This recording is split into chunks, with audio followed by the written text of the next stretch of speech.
Matahom nga kabuntagon mga kapaglaom, atong hisgutan ining adlaw mao ang atong morning devotional nga naguluhan. Ako adunay manulunda nga magbalantay.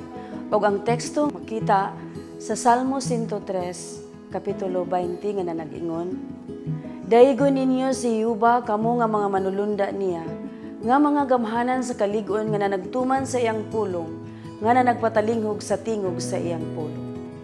Karon maingon sa nangagi ang tibuok langit nagtanaw sa iglesia nga magpalambo sa tinuod nga siyensya sa kaluwasan.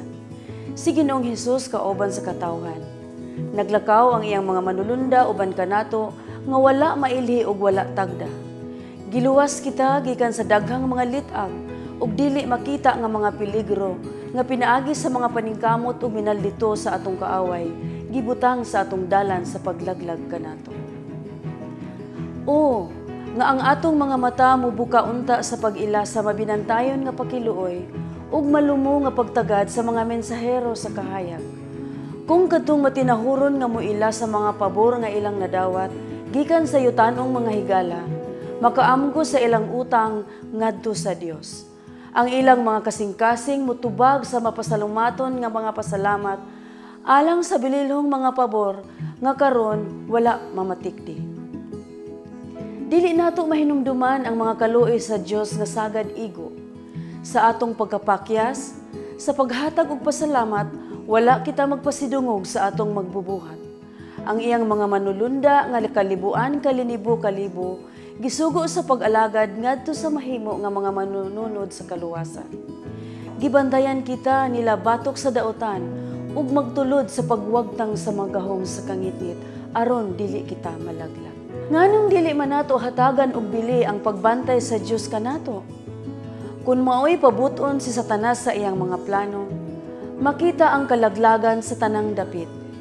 Nganong dili man nato hinumduman nga sa maluluyon gipanalipdan kita gikan sa katalagman? Wala ba kitay katarungan nga magmapasalamaton sa tanang butlo? Mapasalamaton bisan og adunay mga kalisdanan sa atong dalan. Dili ba kita makasalig sa atong langitnong Amahan? Dili gayud kita mahibalo kung unsa nga mga peligro, makita o dili. Giluwas kita pinaagi sa pagsanta sa mga manulunda hangtod atong makita diha sa kahayag sa eternidad ang pagpanginlabot sa Dios. Nan makasabot kita sa labaw pagkamaayo kung unsay nabuhat sa Dios sa tanang adlaw sa atong kinabuhi. Unya mahibalo kita nga ang tibuok langitnong pamilya nagbantay sa atong agianan sa matag adlaw. Ang matag tumutuo nga adunay makaamgo sa iyang pagsalig sa Dios, adunay iyang tinudlo nga manulunda. Gipadala gikan sa langit aron sa pag-alagad kaniya.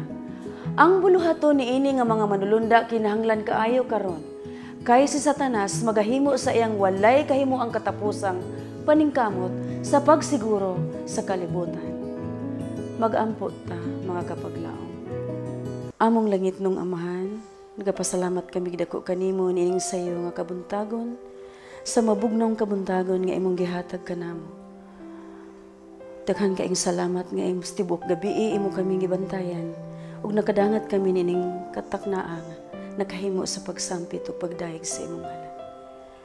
Sa dili pa kami adto sa among mga gibuhaton karon, hinaot ang imong balaang manulunda magauban kanunay kanamo. Nga modangat kami sa kagabihion nga luwas ug malipayon. Daghan pa kaming wala mastulti pan ikaw nakakita na sa sulod ug gawas sa among tagsa-tagsa kakasing-kasing. Amo lamang kining itugyan kanimo malauman uban sa kapasayloan sa among mga sala sa ngalan ni Ginoong Hesus. Amen.